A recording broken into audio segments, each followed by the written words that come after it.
Bonjour à tous, Sahaf Tourkoum, j'espère que vous allez bien. Alors aujourd'hui, j'ai préparé un millefeuille au chocolat. Je vous avais présenté il y a quelque temps la pâte feuilletée du magasin turc qui est déjà prédécoupée avec des rectangles tout prêts. On les met sur une feuille de papier cuisson, on fait des petits trous. J'ai oublié de filmer, on met du sucre en poudre. On remet une plaque par-dessus et on la met au four à chauffer à 180 degrés jusqu'à qu'elle soit bien colorée. Pour la crème pâtissière, 200 ml de crème entière avec 300 ml de lait, un sachet de sucre vanillé. On fait chauffer ça.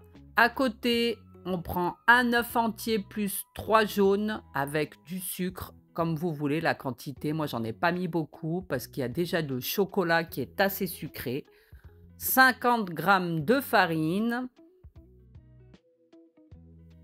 On ajoute ensuite 100 g de chocolat noir. On verse le lait très chaud dessus. On mélange.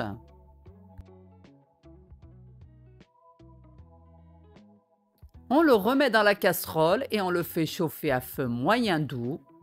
On remue constamment jusqu'à ce que ça épaississe. Et ensuite, on y laisse refroidir. Plus tôt vous préparerez votre crème pâtissière et plus le montage sera facile. Il faut bien y préparer à l'avance pour que la consistance de la crème soit bien épaisse.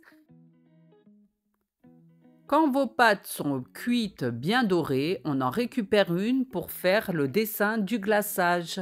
Vu que j'ai fait au chocolat, je n'ai pas fait le glaçage habituel. J'ai pris du chocolat noir. Vous pouvez rajouter un peu de crème dedans si vous ne voulez pas qu'il soit trop dur. Et j'ai pris du chocolat blanc et j'ai fait les motifs. On passe ensuite au montage. Moi, vu que j'étais assez pressée, je n'ai pas laissé trop la crème refroidir. Donc pendant le montage, c'est vrai que je n'ai pas pu mettre beaucoup de crème parce que avec le poids de la deuxième plaque, ça faisait couler un petit peu le chocolat de la première. D'où l'importance de le préparer bien à l'avance pour avoir une crème bien compacte. Quand on a tout monté, on le laisse au frais pendant plusieurs heures. On passe ensuite au découpage, ce qui n'est pas vraiment évident. Il faut prendre un couteau à scie et y aller vraiment délicatement pour ne pas tout casser. Si mes recettes vous plaisent, n'hésitez pas à me soutenir avec un like, un partage ou un petit commentaire. N'hésitez plus à vous abonner pour ne manquer aucune recette. J'espère que celle-ci vous aura plu. Je vous souhaite un bon appétit et à bientôt.